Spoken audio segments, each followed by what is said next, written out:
चित्त क्या कहलाता है? चित्त हमारा मन, मन सब जानते, भागता रहता है। मन के दो प्रकार, चेतन और अचेतन। चेतन मन जो है वो लगातार भटकता रहता है। ये हमारे सूक्ष्म शरीर की प्रॉपर्टी होती है। योग विज्ञान में शरीर के तीन प्रकार बताए गए: फिजिकल बॉडी, एस्ट्रल बॉडी और कोसेशन बॉडी। कारण शरीर, सूक्ष्म शरीर और फिजिकल माने हमारा स्थूल शरीर। तो सूक्ष्म शरीर में हमारा मन निर्भर कर मन रहता है। जो चीज जितनी सूक्ष्म होगी उतनी ज्यादा शक्तिशाली होगी, तुरंत प्रभावकारी होगी, इफेक्टिव होगी। इसलिए मन दिखाई नहीं देता, सूक्ष्म होता है, इतनी इसलिए ज्यादा शक्तिशाली होता है।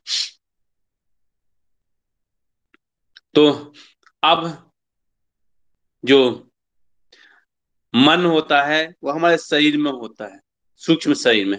और सूक्ष्म शरीर भी जो है वो 7 जन्मों का, हमारे आभामंडल की 7 परतें होती हैं। सूक्ष्म शरीर में 7 परतें आभामंडल की, वो 7 जन्मों का प्रतिफल है। 7। तो मन जो है वो 7 जन्मों से 7 जन्मों में भटक रहा है। मतलब पिछले 7 मन का भटकाव इसलिए है क्योंकि वो 7 जन्मों का रिकॉर्ड रखता है। फिर जो मन की गठरी बनेगी, इकट्ठी बनेगी, कलेक्टिव मन को इकट्ठा कर दिया जाए पूरा 7 जन्मों के, तो जो इकट्ठा होगा सार वो कहलाता है चित्त। उसी चित्त को रोक देना, शांत कर देना विभिन्न तरीकों से, वही योग है। चित्त योगस चित्त वृत्ति निरोधा। पतंजलि जी कहते हैं चित्त की वृत्तियों को रोक देना ही योग है। अब इसके लिए वो अष्टांग मार्ग देते हैं। किन 8 मार्गों को आप अपनाएंगे, इन 8 मार्गों का आप पालन करेंगे तो आप योगी बन जाएंगे। योगी तब बनेंगे जब आप इन उपायों को अपनाएंगे।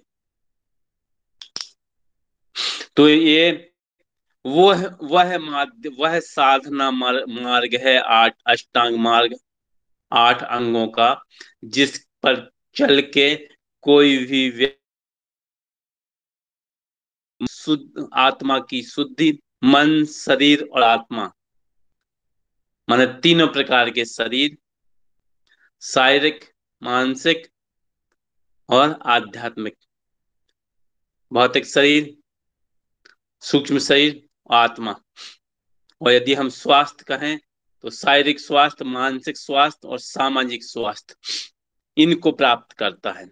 इन तीनों को जब व्यक्ति प्राप्त कर लेगा तो वही व्यक्ति स्वस्थ माना जाएगा। तो इनकी शुद्धि कैसे करें? आप क्या, बिल्कुल बहुत छोटे छोटे से आप क्या करेंगे और उसके क्या रिजल्ट मिलेंगे वो भी पतंजलि जी कहते हैं, बताते चलते हैं कि ये सिद्धि मिलती जाएगी। बहुत छोटे छोटे से हैं ये आपके, ये आपकी कंटिन्यू जर्नी है लगातार, जो आप अभी सीखने जा रहे हैं। ये आपकी लगातार हमेशा इसका ध्यान रखना है। यदि हमें चित्त की वृत्ति का निरोध करना है, मन को यदि शांत करना है, एकाग्र करना है, साधना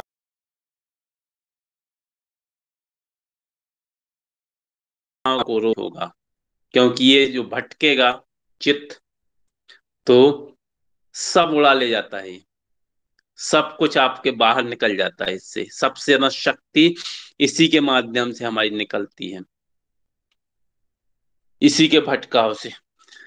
तो इसके लिए कहते हैं अष्टांग मार्ग में यम नियम आसन प्राणायाम प्रत्याहार धारणा ध्यान और समाधि, ये हैं 8 मार्ग जिनके पे चल के कोई भी व्यक्ति अपना समग्र विकास यानी समाधि प्राप्त कर सकता है, सब कुछ प्राप्त कर सकता है। हम दो चार को यदि मान लें तब भी बहुत बड़ी बात है। आज के समय क्या हुआ कि ये सब बाकी तो गायब हो गए, सिर्फ आसन बची हैं बस। आसन को, उसकी भी हम चर्चा करेंगे आपसे कि पतंजलि जी क्या कहते हैं आसन के लिए। तो सबसे पहले यम, अर्थात जो जो हाँ, कार्य हमारे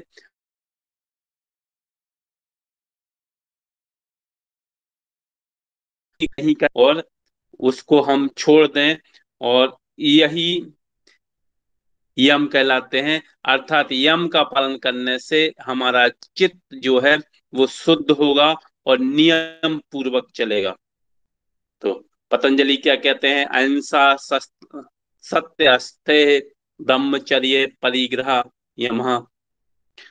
अर्थात सत्य, अहिंसा, अस्तेय, ब्रह्मचर्य और आप परिग्रह, ये पांच यम हैं। इनको सार्वभौमिक महाव्रत भी कहा जाता है। सार्वभौमिक माने पूरे संसार में हर जगह जो लागू हों, पूरी दुनिया में जिनका पालन किया जाए वो सार्वभौमिक कहलाते हैं। सबसे पहले अहिंसा कहलाती है। अहिंसा अर्थात सदा और हमेशा किसी प्राणी का अपकार न करना, किसी प्राणी का बुरा न करना, उसको कष्ट न देना। माने मन से, वचन से और कर्म से किसी को हानि न पहुंचाना ही अहिंसा है। माने हमारे मन में भी किसी के प्रति बुरे विचार ना आए। कर्म, क्योंकि सबसे पहले मन में आएंगे, मन से ही तो कर्म में आ जाए, कर्म के रूप में आते हैं। मनसा वाचा कर्मणा, मन में आएंगे, फिर वो क्या होंगे? कर्म में परिणत होंगे। कर्म में परिणत होंगे तो उसका प्रतिनिधित्व करेगा हमारी जीभ। जीभ से हम उसको अपशब्द कहेंगे।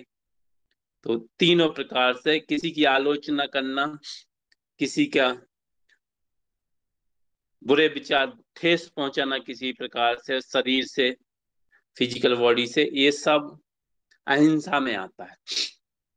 जब हम अहिंसा नहीं करेंगे तो पतंजलि कहते हैं क्या होगा, उसके रिजल्ट क्या होते हैं। देखो, अहिंसा को नहीं करने से वो कहते हैं जब अहिंसा साधक थाम लेता है इसको, तो जितने प्रकार के हिंसक प्राणी होते हैं वो सब उसके संपर्क में आने मात्र से अहिंसक हो जाते हैं। कितनी अच्छी बात कही। यही अहिंसा का मापदंड। मैं दुनिया का कोई भी बड़ा से बड़ा हिंसक प्राणी होगा, हिंसक से हिंसक व्यक्ति, वो क्या होगा? उसके संपर्क में आएगा उस व्यक्ति के और अहिंसक हो जाएगा।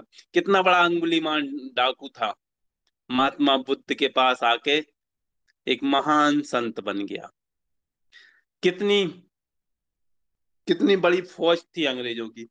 अंग्रेजों ने लाखों लोगों को मार दिया स्वतंत्र संग्राम के दौरान। जो आजादी की मांग करते थे उन सबको मार देते थे। लेकिन वन मैन फोर्स आदमी, एक व्यक्ति से पूरा अंग्रेज थर थर कांपते थे। मैं बात कर रहा हूँ मोहनदास करमचंद गांधी की। यहाँ तो मोहनदास थे, अफ्रीका जब वो पहुंचे तो गांधी बन के लौटे, महात्मा बन के लौटे। रविन्द्रनाथ टैगोर ने उनको महात्मा कहा था। चाचा नेहरू, चाचा जी ने, जवाहरलाल नेहरू ने उनको चाचा कहा।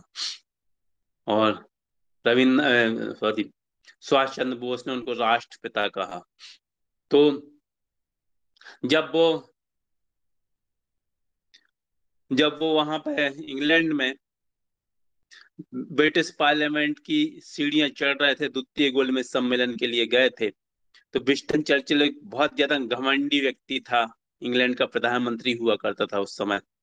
उसने कहा कि गांधी जी को देखा, गांधी जी बोला, ये अदनंगा फकीर, ये है गांधी, ये गांधी। उसने सोचा होगा बहुत बड़े सूट बूट में रहते होगा गांधी। तो बोला, ये है, इससे डरते हो? लोगों ने की थी 1921 में कि जीवन में कभी भी वो कब पूरे वस्त्र नहीं पहनेंगे, और वो सिर्फ एक धोती पहनेंगे, और वो भी अपने खुद के चरखे से बनी हुई। ये उन्हें प्रतिज्ञा की थी 1921 में। तो उसके बाद वो धोती पहनते थे खुद बना के, और उसको नीचे पहन लेते थे, ऊपर ढक लेते थे। तो लोगों ने कहा कि आपको मालूम नहीं है, इस गांधी में इतनी ताकत है कि पूरा ब्रिटिश साम्राज्य, जिसके जिसके साम्राज्य में सूर्यास्त नहीं होता था, इतना बड़ा साम्राज्य था, और पूरे थर थर कांपते थे गांधी जी के सामने। ये अहिंसा की ताकत होती है एक्चुअली। नहीं तो गांधी जी के पास अहिंसा का हथियार नहीं होता तो गांधी जी को भी मार देते वो तो। सबको फांसी पे लटकाते, क्या गांधी जी को नहीं मार पाए? इसलिए नहीं मार पाए क्योंकि उनके पास अहिंसा का शस्त्र था। तो अहिंसा जो है, हिंसक प्राणी को भी आपके पास आएगा तो वो आप अहिंसक हो जाएगा। और अहिंसा का एक गुण ये होता है, ये कहते हैं कि ये अहिंसा जो रहती है वो युगों युगों तक व्यक्ति को प्रसिद्ध कर देती है। अर्थात व्यक्ति अनेक हजारों सालों तक बन जाता है अहिंसा के भाव के कारण। देखते हैं कैसे गांधी राष्ट्रपिता हैं, जब तक देश रहेगा तब तक गांधी जी का भी नाम चलता रहेगा, अमर रहेंगे। उसके पहले हम चलते हैं आपको लेके 2500 साल पहले, 2600 साल पहले। हमारे देश में एक सम्राट हुआ था, और वह व्यक्ति जो सम्राट था, वो व्यक्ति अपने 99 भाइयों की हत्या करके राजा बना। और उसने एक युद्ध लड़ा, उस युद्ध में 1 लाख लोग मारे गए, 1.5 लाख लोग घायल हुए। और एक महिला थी, उसका एक ही पुत्र था, वो मारा गया था। वो अपने राजा के पास आई कि बोली कि हमें हमारे बेटे को ठीक कर दीजिए, जीवित कर दीजिए। अशोक ने कहा कि नहीं, आप आपको जितनी धन संपत्ति चाहिए वो आप ले लीजिए। उसने कहा इतने बड़े यदि तुम्हें घमंड है तो मेरे पुत्र को जीवित करके दिखा दो। अशोक का वहीं से हृदय परिवर्तन हो गया। उसने युद्ध नहीं लड़ा कभी भी, उसने युद्धों की नीति छोड़ दी, और पूरी दुनिया में, पूरे संसार में प्रेम, अहिंसा, अस्तेय, सत्य, दया, प्रेम, जो जीवधारियों की हत्या, पशु बलि दी जाती है धर्म के समय, उसको खत्म किया उसने। भगवान की सवारियां निकाली जाने लगी, ग्रैंड ट्रंक रोड बनाया गया, जिसको बाद में शेरशाह सूरी ने रिपेयर करवाया था। कलकत्ता से काबुल तक हो बनवाया था उसने। पशुओं के लिए झीलें बनवाई, तालाब बनवाए, लोगों के लिए रुकने के लिए धर्मशालाएं लगवाई, पेड़ के किनारे, रोड के किनारे छायादार वृक्ष लगवाए, और दुनिया के देशों में प्रेम, भाईचारा, मानवता का संदेश भेजा पूरी दुनिया में। श्रीलंका में भी, तिब्बत, जापान में। उसके बाद से इसी अहिंसा के फलस्वरूप हमारा जो राष्ट्रीय प्रतीक बना, वो अशोक के नाम पर रखा गया। ये ताकत होती है अहिंसा में एक्चुअली। और भी दुनिया में करीब 6 लाख युद्ध लड़े गए, तो 5,99,000 युद्धों को कोई नहीं जानता। 999 युद्धों को कोई नहीं जानता, सिर्फ एक युद्ध को भर जानते हैं सारे लोग। क्यों? क्योंकि इसमें इसमें व्यक्ति ने जीतने के बाद सब कुछ छोड़ दिया, अहिंसक बन गया। इसलिए अहिंसा की उम्र जो रहती ना, बहुत लंबी होती है, हजारों हजारों सालों तक। यही यही हमारी संस्कृति का विशेष गुण रहा है, हिंदू संस्कृति का। अहिंसा के कारण कोई कुछ नहीं कर पाया हमारा। 700 साल मुसलमान रहे, उसके उसके पहले 1,000 साल मुस्लिम रहे, 700 साल तो मुगल रहे, 1,000 साल मुस्लिम रहे। कुतुबुद्दीन ऐबक, गजनी वगैरह की बात कर रहे हैं हम, मोहम्मद बिन तुगलक, कुतुबुद्दीन ऐबक से लेकर महमूद तुगलक तक, खिलजी वंश, तुगलक वंश, और दास वंश, और ये तो 1700 साल हो गए टोटल को मिला देते हैं, मुसलमान और मुगलों को मिला के। मुसलमान अलग है, मुगल अलग हैं। तो और 200 साल ईसाई रहे, फिर भी हमारा कुछ नहीं कर पाए। हमारी संस्कृति, हमारी सभ्यता आज भी बरकरार है। इसी अहिंसा के गुण के कारण हमें कुछ नहीं कर पाए, हमारा आज तक मिटा नहीं पाए। इसलिए इकबाल लिखते हैं कि यूनानो रोमो मिस्रो सब मिट गए जहां से, कुछ बात है कि हस्ती मिटती नहीं रहा हमारी, दौरे रहा है दुश्मन। सालों से दुश्मन रहा है हमारे देशों में, सदियों से कुछ नहीं कर पाए हमारा।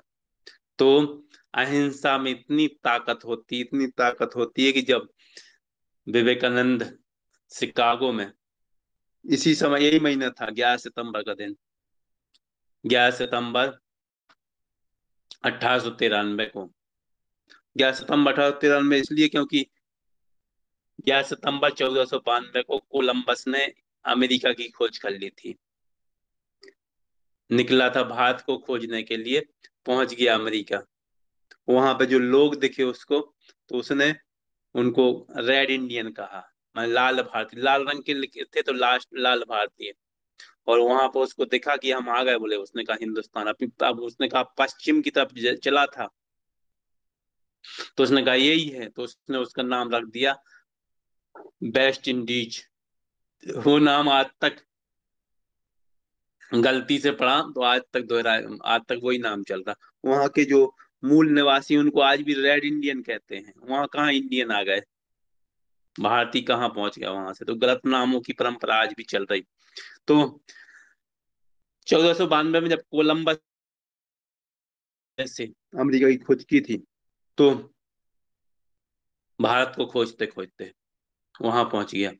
उसी के उपलक्ष्य में शिकागो में विश्व धर्म सम्मेलन रखा गया था, जिसमें विवेकानंद ने इतना उत्तेजक ओजपूर्ण भाषण दिया था कि जिसको सुन के सारे दुनिया के लोग, विद्वान लोग और सारे लोग कहने लगे थे कि भारत में ऐसे महान व्यक्ति, ऐसे विद्वान व्यक्ति यदि रहते हैं तो अंग्रेजों को 1 मिनट गंवाए बिना तुरंत भारत छोड़ के इंग्लैंड वापस आ जाना चाहिए। अंग्रेजों ने दुनिया में बहुत ज्यादा दुष्प्रचार किया था, एक्चुअली हमारे बारे में कुछ बताया नहीं था। उनका ये बताया था उन्होंने पूरी दुनिया में कि भारत के लोग हैं वो असभ्य हैं, जंगलों में रहते हैं, कपड़े नहीं पहनते, शिक्षा तो बहुत दूर की बात है, खाना पीना भी उनको नसीब नहीं होता। जंगल वासियों को हम लोग, उन्होंने कहा कि जंगल वासियों को हम जाते हैं, खाना देते हैं, शिक्षा का कुछ पढ़ाने लिखाने का प्रबंध करते हैं, उनको समाज की मुख्य धारा से जोड़ते हैं, असभ्य को सभ्य बनाते हैं। व्हाइट मैन बर्डन थ्योरी, माने इसको कहा गया सफेद मनुष्यों का बोझ था। माने हम लोग अंग्रेजों के ऊपर बोझ थे, ये प्रचारित करते थे। तो अंग्रेज हमें सभ्य बनाने के लिए आए थे दुनिया में। कितनी अच्छी बात थी जब उनको पता चला कि ऐसे महान विवेकानंद जैसे महान व्यक्ति हिंदुस्तान में है, तो उन्होंने कहा बहुत बड़ा बेवकूफ बनाया अंग्रेजों ने पूरी दुनिया में। बहुत कितना बड़ा सफेद झूठ बोला कि ये भारतीयों के लिए सभ्य बनाने के, अंग्रेज भारतीयों को सभ्य बनाने के लिए गए हैं, खुद तो जरा सभ्य बन जाए। एक व्यक्ति ने जाके वहां पे जब तहलका मचाया और सारे दुनिया के लोग जब बोल रहे थे, लेडीज एंड जेंटलमैन, वो जो इनकी आवाज सुनाई दी, तो इन्होंने कहा प्यारे भाई और बहनों। आधा घंटे तक तालियां बजती रही पूरे हॉल में। उसके बाद जब पूरी दुनिया के धर्म के लोग बोल रहे, धर्म गुरु वो भी दुनिया का सबसे बड़ा, बोल रहे थे कि हमने फलाने देश को जीता, हमने ढिकाने देश को जीता, हमने उसको रौंदा, हमने उस पर कब्जा किया, हमने उसको गुलाम बनाया। स्वामी विवेकानंद की जब बारी आई, तो उन्होंने कहा कि हमने किसी को गुलाम नहीं बनाया, हमने किसी पर कब्जा नहीं किया, हमने किसी को अधीन नहीं किया, इसीलिए हमारी भारत संस्कृति जानी जाती है। हमने ये युद्ध लड़ा था, उसके बाद कभी कोई युद्ध नहीं लड़ा, और उस युद्ध के बाद हमने पूरी दुनिया में वो संदेश पहुंचाया सम्राट अशोक ने, जिसके लिए सम्राट अशोक सदियों तक अनुकरणीय रहेंगे। यदि हिंसा की इतनी लंबी उम्र होती तो आज तैमूर, नादिर शाह, औरंगजेब सबसे ज्यादा सम्मानीय व्यक्ति होते, जिन लोगों ने लाखों लाखों लोगों की गर्दनें काट के मीनारें बनवाई थी। इतना खून बहा कि पूरी यमुना नदी दिल्ली में लाल हो गई रक्त से। तो अहिंसा परमो धर्मा, इसीलिए हमारी संस्कृति फल फूल रही है दुनिया, क्योंकि हम सनातनी हैं। सनातन धर्म दुनिया का वो धर्म है जिसने पूरी दुनिया को मानवता का पाठ पढ़ाया है। आज भी देख लीजिए पूरी दुनिया में योग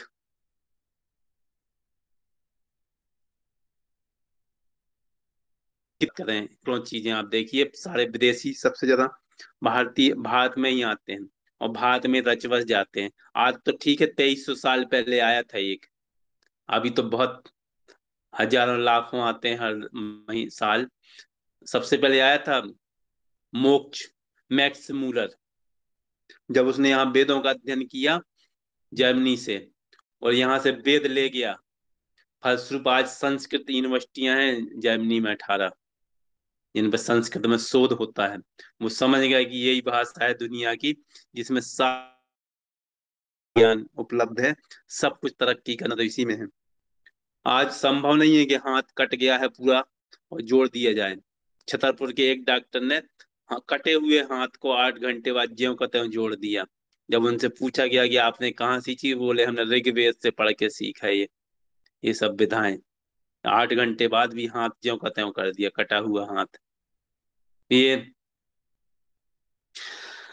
तो अहिंसा जब व्यक्ति अपना लेता है तो पूरी दुनिया में अनुकरणीय बन जाता है, सम्मानीय बन जाता है। हम प्रण करें, ये दो उदाहरण ही काफी हैं, इनसे हम प्रण करें कि हम जहां तक हो सके हम मनसा वाचा कर्मणा, क्योंकि मन में विकार आएंगे।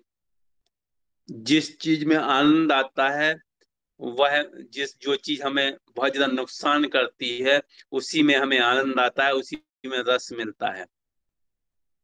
नेगेटिव खबरें दिखाने लगता है जब मीडिया, तो बहुत तेजी, क्योंकि ये व्यक्ति का स्वभाव ही है, गुण ही है। हम 90% अट्रैक्ट होते हैं नेगेटिव की तरफ, 10% से पॉजिटिव की तरफ अट्रैक्ट होता है हमारा। और वो 90% जब हम पॉजिटिव हो जाएंगे, सोचेंगे, तब हमारा उसमें हम सकारात्मक की तरफ जाएंगे। और 10% यदि नेगेटिव एनर्जी आ गई तो 90% को सब कुछ जीरो कर देती है। ये भी होता है। तो हम प्रण कर लें कि जब प्रकार का हमारे मन में द्वेष आ रहा हो किसी के प्रति, क्योंकि मनसा वाचा कर्मणा, मन से, शरीर से और वचन से किसी को आघात ना करना ही अहिंसा है। और तो प्रण कर लीजिए, जहां तक हमें हो सकेगा हम अहिंसा का ही पालन करेंगे, हिंसा नहीं होनी चाहिए। फिर दूसरा आता है इसमें यम में, दूसरा आता है सत्य।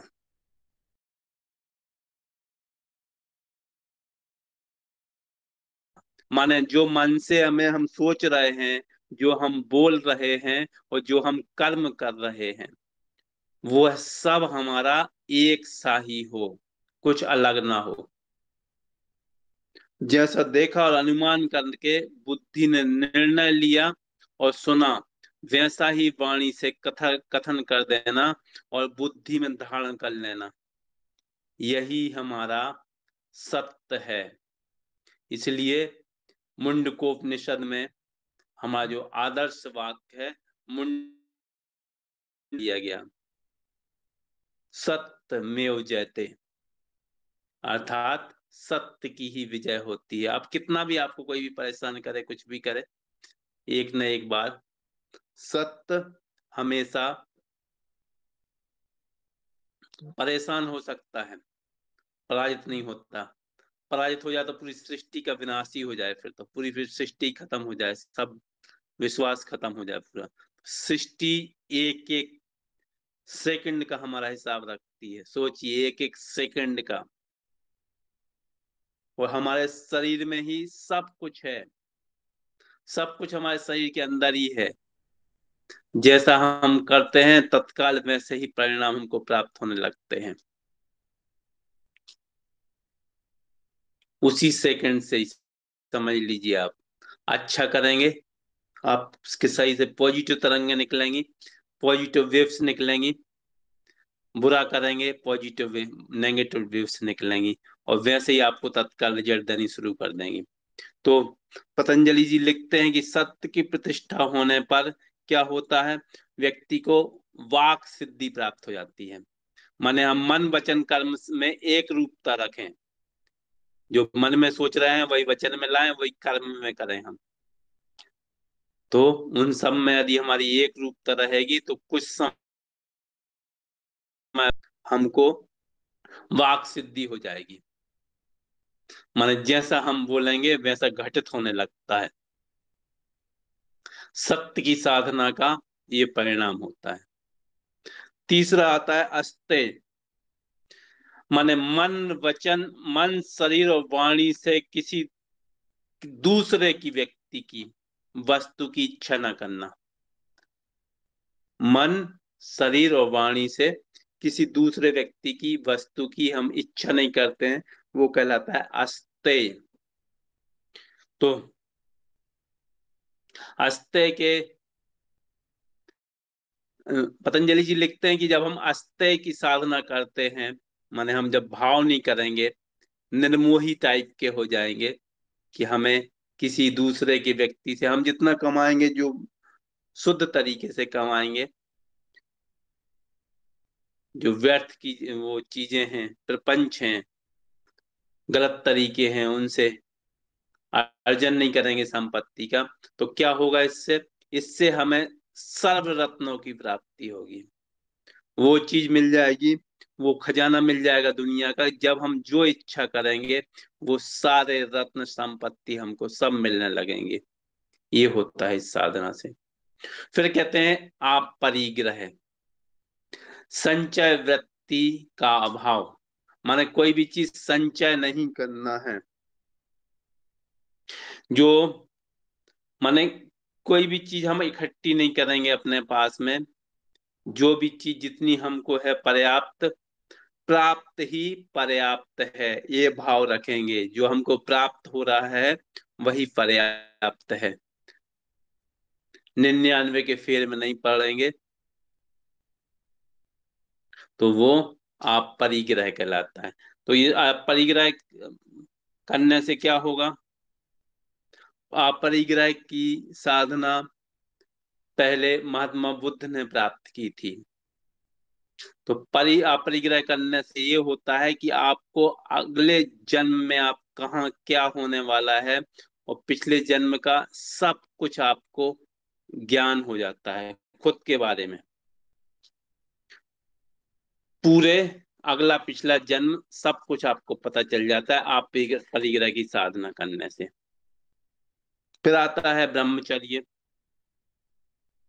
तो मन को शरीर और ईश्वर प्राण में, माने मन को, ये जो भी आप कार्य कर रहे हैं, आध्यात्मिक कार्य, साधना, मेडिटेशन, उनमें लगाए रखना ही ब्रह्मचर्य है। शांडिल्य उपनिषद कहता है इसके बारे में कि सभी अवस्थाओं में शरीर, मन और वाणी के द्वारा मैथुन का त्याग करना ही ब्रह्मचर्य है, शांडिल्य उपनिषद में कहा गया है। तो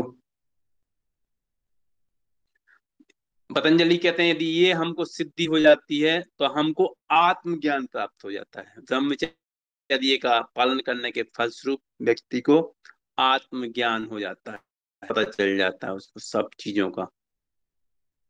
फिर आता है यम नियम। ये तो 5 नियम बताए हैं उन्होंने, लगने में बहुत सिंपल हैं, सत्य, अहिंसा, अस्तेय, अपरिग्रह और ब्रह्मचर्य। लगने में बहुत सामान से, यदि एक को भी हमने साध लिया, एक से ही हमारा इस जन्म का उद्धार हो गया। एक में ही इतनी शक्ति मिल जाएगी कि हम जन्म जन्मांतर तक के लिए तर जाएंगे। सोचिए, अहिंसा को लेने से, सत्य और अहिंसा के बल पर महात्मा गांधी पूरी दुनिया, और जिनको एक्चुअली ज्ञान नहीं होता है, जिनको जानकारी नहीं है, कुछ भी शून्य है हम तो कहेंगे, वो लोग आलोचना करते हैं। ध्यान रखिए हमेशा, जिस चीज की आप आलोचना कर रहे हैं, माने उन गुणों को आप अपने आप से दूर कर रहे हैं। जैसे कैसे?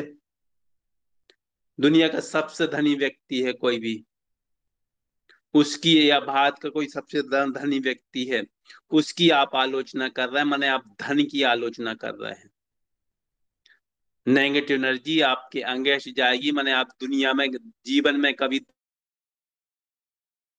धन ही रहोगे, जीवन भर दरिद्रता में वास करोगे।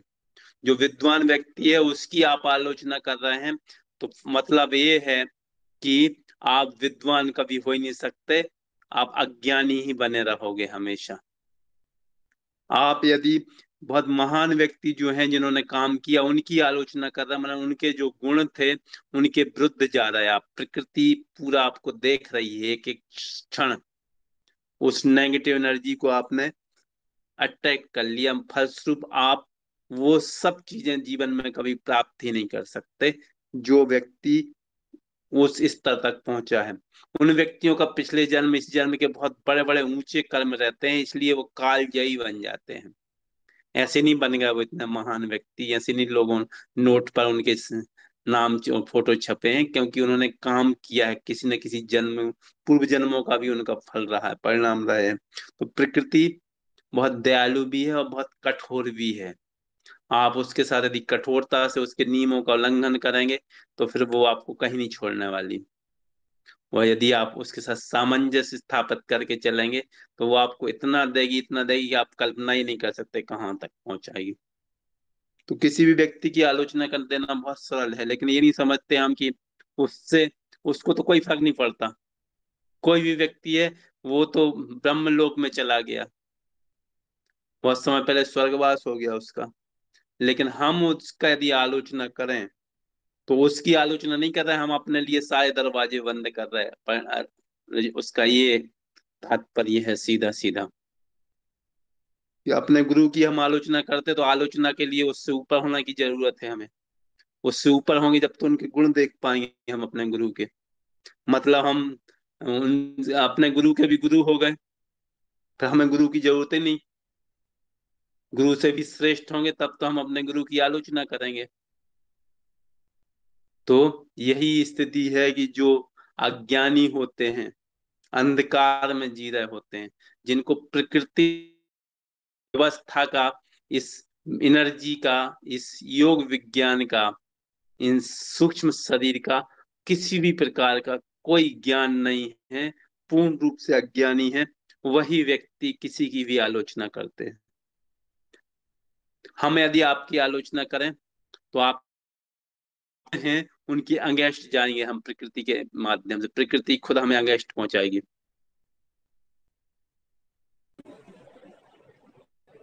जी प्रमोद जी। किया है, आप कंटिन्यू रखिए।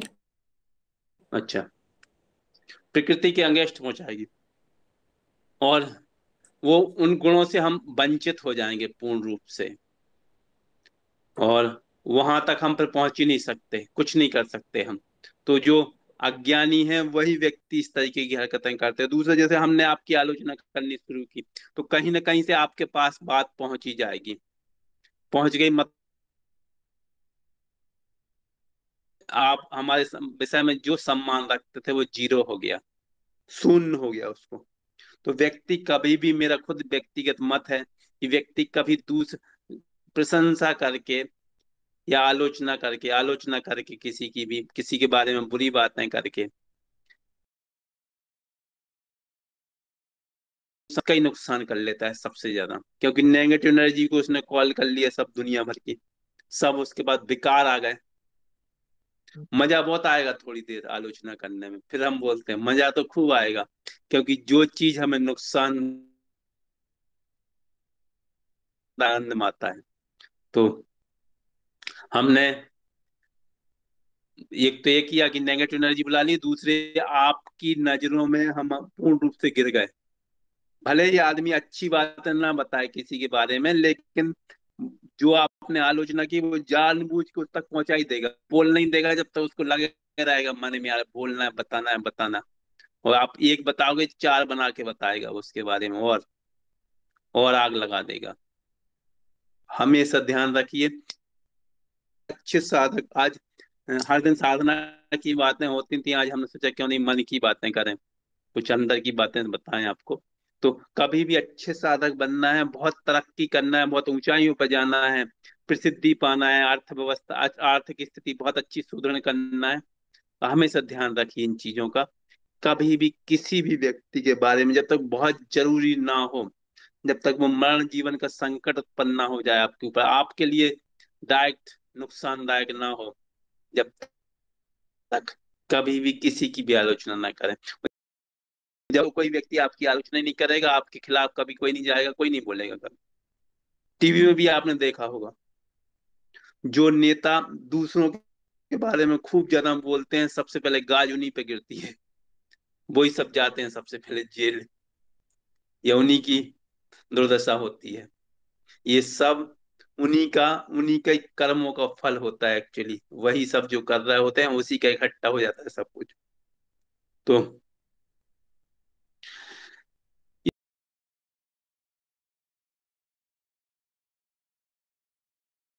इसी संपूर्ण तो नहीं, लेकिन हाँ कुछ हद तक जो जरूरी है उनका पालन हर व्यक्ति के लिए जरूरी है, तब आप साधना के पथ पे आगे बढ़ पाएंगे। अन्यथा आप चाहें कि, बहुत सारे लोग कहते हैं कि हमें इतने दिन हो गए, हमें लॉटरी क्यों नहीं लगी, हमारी साधना के पथ पे हम नहीं पहुंचे, अभी भी हम डिप्रेशन में हैं, अभी भी हमें शारीरिक तकलीफें हैं, हम 1 महीने से जुड़े, 45 दिन से हुए जुड़े, ये हमारी क्यों नहीं पूरी समस्या का समाधान हो जाए जैसे दूसरे लोगों की हो गई। उसके पीछे सब यही कारण है कि अपने आप की अंतरात्मा को टटोल के देखो, पहले से थोड़ा सा देखो कहाँ गलती कर रहे हो, जो गलती हो रही है उसको अभी से तुरंत ही, क्विक, तुरंत, अब क्या हमारी ये गलती हो रही है इसके कारण, तुरंत आपको 3 दिन में रिजल्ट मिलना चालू हो जाएगा। 3 दिन में ना मिले तो बताना आप, लेकिन उसके लिए आपको उस सब चीजों से आपको बरी होना है, जो अभी तक आप खुद का, आपका शाम रात में जब आप होती है तो रात में खुद बैठ के अपने आप का, और अंक लो, एक किताब रख लो, एक पेज, उस पर डेट लिख लो, और ध्यान करो सवेरे से अभी तक, जो अच्छा काम किया उसके लिए 2 नंबर, 1 नंबर दो, और जो बुरा काम किया उसके लिए 2 नंबर दो। जब आपका शून्य से ज्यादा इसको, बुरे व्यक्ति आप ही हैं दुनिया के। कबीरदास जी देख कहते हैं, बुरा में देखन में चला, बुरा ना मिल लिया कोई, जो तन खोजा अपना, मुझसे बुरा ना कोई। ये आत्म मूल्यांकन है कि हम तभी आगे बढ़ेंगे साधना में, किसी भी क्षेत्र में, जब हम इन नकारात्मक विचारों से ऊपर उठ जाएं, तभी हो सकता है ये संभव। अन्यथा हम कितनी भी साधना सिखा दें, कितनी भी मेडिटेशन सिखा दें, कितनी भी आपको हीलिंग मेथड सिखा दें, कोई काम नहीं करने वाली। कल कल प्रोफेसर इंदिरा बर्मन जी ने बहुत अच्छी बात कही कि ये जो रैकी है वो आपके भाव से चलती है, भाव से आप कैंसर व्यक्ति को भी ठीक कर दो, बड़ी से बड़ी बीमारियों को ठीक कर दो। कुछ भाव का ही तो खेल है। भाव आपके गलत हैं तो आप कुछ भी करते रहो, कुछ नहीं होने वाला, जीवन भर में कुछ नहीं मिलने वाला, सब व्यर्थ।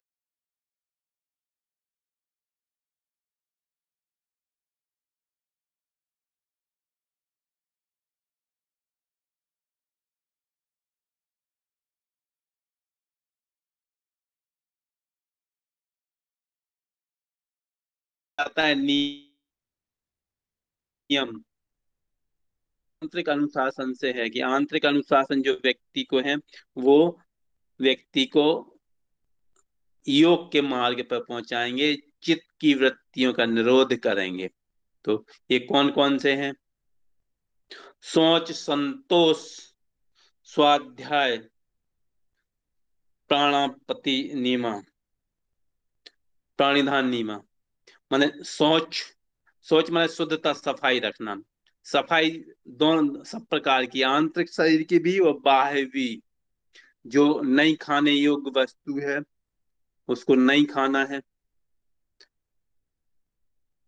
शाकाहार पूर्ण जीवन व्यतीत करना है। और आंतरिक सफाई माने काम, क्रोध, लोभ, मोह, ईर्षा, राग, द्वेष, क्रोध, इन सब से आंतरिक स्वच्छता। दो प्रकार की स्वच्छता है, आंतरिक और बाह्य। पहले तो भोजन की शुद्धता,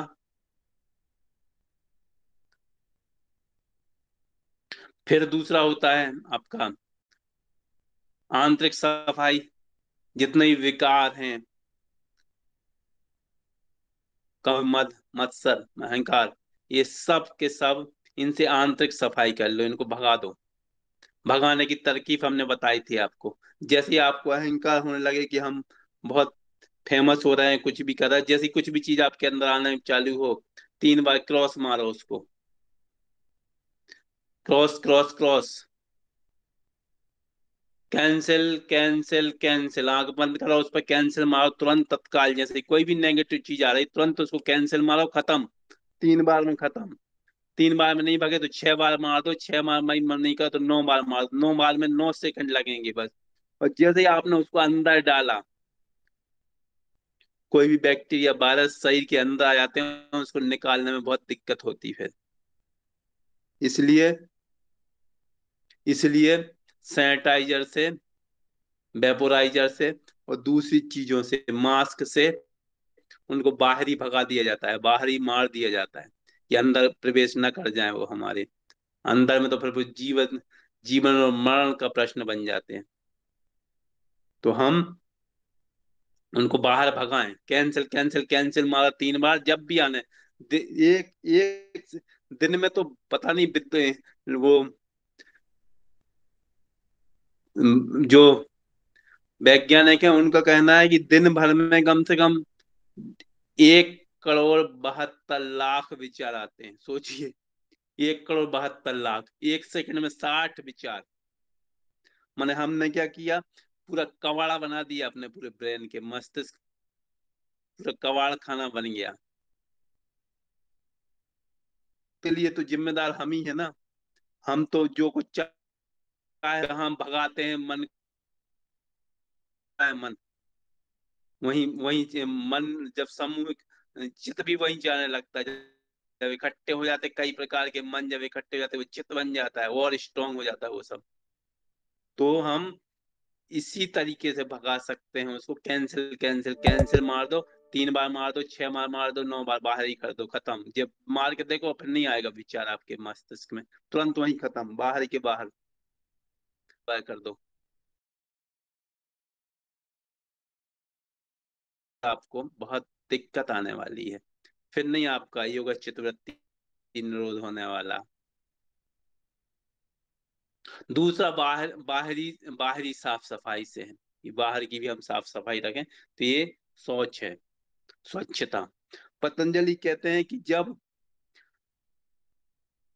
शौच में स्थिरता उत्पन्न हो जाती है तो परदेह संसर्ग की अनिच्छा उत्पन्न हो जाती है, दूसरे व्यक्ति से संसर्ग करने की इच्छा खत्म हो जाती है हमारे शरीर की, ये इसका परिणाम प्राप्त होगा। फिर आते हैं संतोष। संतोष माने संतुष्टि का नाम ही संतोष है। अत्यधिक पासा का अभाव हो जाना, अत्यधिक प्राप्त करने की लालसा जब हमारे शरीर में नहीं रहती, उसको ही कहते हैं। तो पतंजलि कहते हैं जब संतोष का भाव, 24 आवर, 24 घंटे आ रहा है, जिस दिन आप सोच लेंगे प्राप्त ही पर्याप्त है। आदमी कितना सा खाता, कितनी सी आवश्यकताएं, एक पलंग पे लेता है, 4 रोटी सवेरे खाता है, 2 चीज शाम को खाता है। भा हाँ, लेकिन लगा रहता है लगातार। 80,000 करोड़ रुपए इकट्ठा करके चले गए, क्या काम आए? कुछ। और जब मरे तो और इंडियंस को, भारतीयों को परेशानी दे के और चले गए। पिछली पिछली सीट के बेल्ट का नियम और बनवा के चले गए। क्या मतलब निकले ऐसे जीवन का? काम ही नहीं आया और परेशानी हो गई। सीट में तो 2 ही बेल्ट होते हैं पीछे, लोग बैठे तो बेल्ट लगेगा।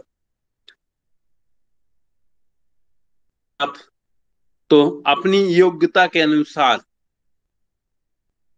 देखिए अपनी योग्यता के अनुसार ध्यान रखिए, जितनी आपकी योग्यता है उसके अनुसार शारीरिक और मानसिक कष्ट को खुशी खुशी स्वीकार करना, कि जो हमको कष्ट मिल रहे हैं वो कहीं ना कहीं ईश्वर की उसमें विधान है। हम क्षणिक रूप से दुखी हो जाते हैं क्षणिक घटनाओं में। अरे फलानी जगह हमारा पीएमटी में सिलेक्शन नहीं हुआ, सीएस में भी नहीं हुआ। ये नहीं सोचता कि ईश्वर जो है वो बहुत दयालु है, उसने कहीं और व्यवस्था करके रखी हुई है। एक एक व्यक्ति ने हमको सच्ची घटना सुनाई, उससे मिले भी थे हम। तो उसने कहा कि हम कांस्टेबल के लिए खड़े होने, कांस्टेबल बनने के लिए गए थे। एक बार भेंट हो गई थी हमारे, तो उन्होंने कहा हम कांस्टेबल बनने के लिए गए थे। और फिर क्या हुआ, जो अभद्र व्यवहार किया हमारा और गालियां दे दी कि चले आते हैं, बोले खड़े हो कैसे भी बन के, कुछ भी होके पुलिस में सिपाही बनने के लिए। हमने उसके मुंह पे बोल के आए कि एक दिन हम एसपी बन के बनेंगे। और उस व्यक्ति ने आके तैयारी की घनघोर, दिन को न दिन देखा न रात को रात। लक्ष्य, भूत जब सवार होता है लक्ष्य हमारा, तो ऐसे ही होता है। पूरी ब्रह्मांड, पूरी कायनात उस चीज को दिलाने के लिए लग जाती है हमें, उसके लिए पागल बनना पड़ता है। एक ही सपना देखे बस, सोते उठते जागते। और 1 साल में ही उसका आईपीएस में सिलेक्शन हो गया। तो इस ब्रह्मांड से जैसी चीज हम मांगते हैं वैसी पूरी सृष्टि हमको वैसे ही देती है, ये चीज ध्यान रखिए।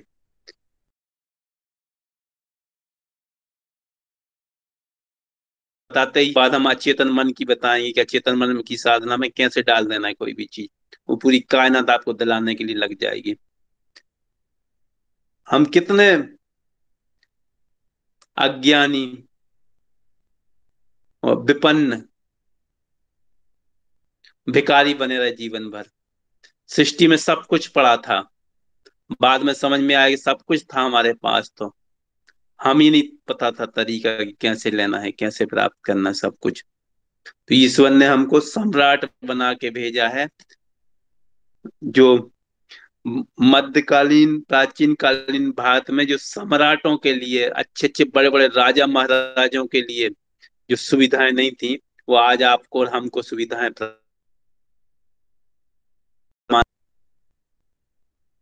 कबूतर से भेजते थे संदेश। सोचो, हमारे समय टेलीग्राम चलता था, एक संदेश भेजने के लिए एक एक हफ्ते 10 10 दिन इंतजार करना पड़ता था। टंकाल होते थे फोन लगाने के लिए, से अपने प्रदेश में ही फोन लगाने के पहले 8 दिन पहले बुकिंग होती थी फोन लगाने के लिए दूरदर्शन के ऑफिस में। और लाइन लगती थी बहुत लंबी, 3 4 घंटे में फोन करने की बारी आती थी। खुश होते थे अपने लोगों से बात करके रविवार को, यहाँ हमारी बात हो गई। और पैसे कितने, 12 रुपए प्रति मिनट। ये जमाना हमने देखा है। सोचिए, इतनी सब सुविधाएं होने के बाद भी हम कुछ नहीं कर पाए, जीवन फिर व्यर्थ है। फैसला आप सबके हाथ में। आज यहीं तक, कल इसी को आगे बढ़ाएंगे। जय हो, विजय हो सब।